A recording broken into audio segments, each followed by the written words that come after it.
The headlines this weekend: Republican presidential candidate Mitt Romney is back on track after winning the Maine caucuses. What the headlines haven't told you is that what happened in Maine is the messiest caucus Republicans have had so far, and it may not be over just yet. So was there rampant voter fraud in Maine?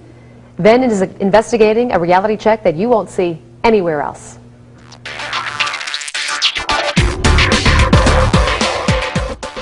Maine is not a major state during the national primaries. Only 24 or so delegates come out of Maine to the convention. But what happened there over the weekend does more than just raise eyebrows. It is enough to make you question, was the caucus fixed? Saturday night, February 11th, the head of the Maine GOP, Charlie Webster, announced that Governor Mitt Romney won the Maine caucus by a slim margin. Official totals read that Romney barely won the caucus by less than 200 votes. The only problem? The governor was declared the winner with only 84% of precincts counted. Two counties, Washington County and Hancock County, had not held their caucuses. In Hancock, county Republicans had decided to hold their caucus this Saturday, February 18th. In Washington County, though, the state canceled the caucus because of snow concerns. Turns out the area only got a light dusting. Now, the problem here, Mr. Webster says, even when those caucuses are held this Saturday, the votes won't count. I talked with him on the phone. On February 11th, that was election day. Our rules said this is when you're going to have to vote by this date. You know, if you're out of town that day, you don't get your vote counted. I'll let the people, the caucuses will be held. The state committee, our governing body, will have to decide if we want to expand that. You heard right. The head of the GOP in Maine saying that the caucuses will be held this weekend, and even though party officials were the ones who canceled the caucus in Washington County, they will not count the votes of those who turn out because they missed the February 11th deadline. And if the party decides to count those votes, well, they won't make that decision until the second week of March after Super Tuesday. Well, that alone has caused a huge blow-up across Maine. The state Senate President, Kevin Ray, says that, quote, our votes in Washington County must count as much as votes cast anywhere else, end quote. And Mr. Webster says it doesn't matter if the votes are counted because really it's just a straw poll. And he is correct that it is a straw poll and that the delegates are not bound to any candidate, meaning the delegates can vote in the convention for whomever they choose. But if you want to disregard the straw poll, don't hold one in the first place. But aside from the state GOP not wanting to include Washington County, there is another major issue from these Maine caucuses. Even though Governor Romney was already declared the winner, the numbers that the state GOP in Maine are reporting are, according to caucus chairman, incorrect.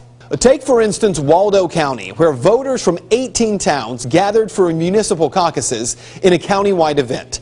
A total of 138 votes were cast. In the official Maine GOP tallies, however, the results from all but one of those communities, all but one, were given as a series of zeros below the name of each candidate, meaning the official tally shows that no one voted. The town of Belfast was one of 10 towns that held a joint caucus on the same day. That caucus was held on February 4th. I talked with Matt McDonald, a pastor of a small community church in Belfast. He was nominated as the chairman of the Belfast caucus. He says 22 people showed up and they caucused on the 4th. McDonald also says that the state instructed the chairman of the caucuses to not read any of the votes aloud and instead to send them directly to Augusta. As his first order of business, McDonald made a motion to have the votes read aloud at the caucus, and it passed unanimously.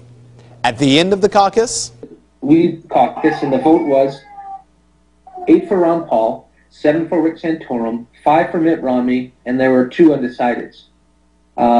We reported this publicly, we counted it publicly. So public that McDonald tweeted the results on the night of the 4th. Take a look.